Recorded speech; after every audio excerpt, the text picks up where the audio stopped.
सखी चला मिल के हिनाला का सेट वाला के गरियावे के। अरे अरहर के तीन डाली तीनों का चना रजी। अरहर के तीन डाली तीनों का चना रजी। आ दुल्हा के तीन बहिनिया तीनों हई छिनार जी। दुल्हा के तीन बहिनिया तीनों हई छिनार जी। एगो घूमे शहर गाँव में, एगो घूमे बाजार जी।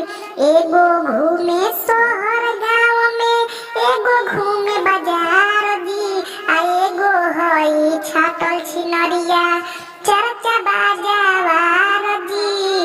एगो हई छाटल छिनरिया चर्चा बाजावार जी। एगो खाली पान गुटका, एगो पिए शराब जी। एगो खाली पान गुटका, एगो पिए शराब जी।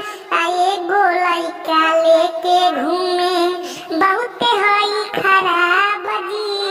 एगो लइका लेके घूमे बहुत हई खराब जी। अरे अरहर के तीन डाली तीनों का चना रजी। अरहर के तीन डाली तीनों का चना रजी। आ दुल्हा के तीन बहिनिया तीनों हई छिनार जी। दुल्हा के तीन बहिनिया तीनों हई छिनार जी।